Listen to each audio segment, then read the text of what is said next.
ॾिसी रहिया आहियो सिंध ग्रीन न्यूज़। मां आहियां गुलज़ार मंचांडियो। ख़बरुनि जो सिलसिलो जारी आहे। हाणे ख़बरूं शामिल कंदासीं। जेकमाबाद खां ख़बर शामिल कंदासीं। गुलाम हुसैन जखराणी जी रिपोर्ट मुताबिक़ जेकमाबाद जी वाइस सिंध जे जनरल सेक्रेटरी अल्लामा राशिद मोहम्मद सुमरो चयो आहे त सिंध जे पाणीअ ते धाड़ो हणी चंद कंपनियुनि खे फ़ाइदो पहुचाइण लाइ किरोड़े सिंधियुनि खे बेरोज़गार करण जी कोशिश कई पई वञे।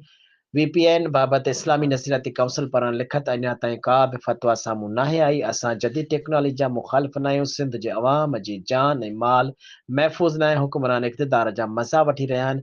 इरसा एक्ट तरमीम जे सदर ज़रदारी जा दस्तख़त आहिनि ऐं 23 नवंबर ते कराची में थींदड़ ऑल पार्टीज़ कॉन्फ्रेंस में पीपल्स पार्टी उन्हनि जी वज़ाहत ॾींदी। अहिड़ो इज़हार हुन जेकमाबाद में हाफ़िज़ मोहम्मद रमज़ान सुमरो जे रहाइशगाह ते प्रेस कॉन्फ्रेंस कंदे कयो। उन्हनि मौक़े ते सूबाई press secretary doctor H Ansari, मौलाना सलीमुल्लाह इब्राहिम, मौलाना अब्दुल जब्बार रिंद, हाजी अब्बास बंगलानी, नज़ीर मेंगल, असदुल्लाह हैदरी, ताज मोहम्मद अमरोटी ऐं ॿिया मौजूद हुआ। उन्हनि वधीक चयो त सिंध जो अवाम बुनियादी सहूलियतुनि खां महरूम आहे।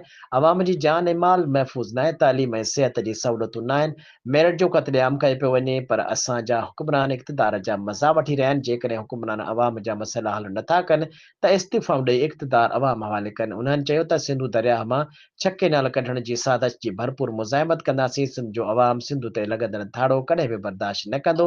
पाणी असांजी ज़िंदगी ऐं मौत जो मसइलो आहे। पाणीअ जे मामले ते 23 नवंबर ते कराची में ऑल पार्टीज़ कॉन्फ्रेंस कोठाई आहे जंहिं में समूरनि पार्टियुनि ते शिरकत जी दावत ॾिनी आहे। JUI अॻुवाण चयो त पंजाब जी ज़मीन खे आबाद चंद कंपनियुनि खे फ़ाइदो पहुचाइण लाइ सिंधु मां छह केनाल कढण जी मनसूबाबंदी करे सिंध जी लखे एकड़ आबाद ज़मीन खे बंजर ऐं किरोड़े सिंधियुनि खे बेरोज़गार करण जी साज़िश कई पई वञे।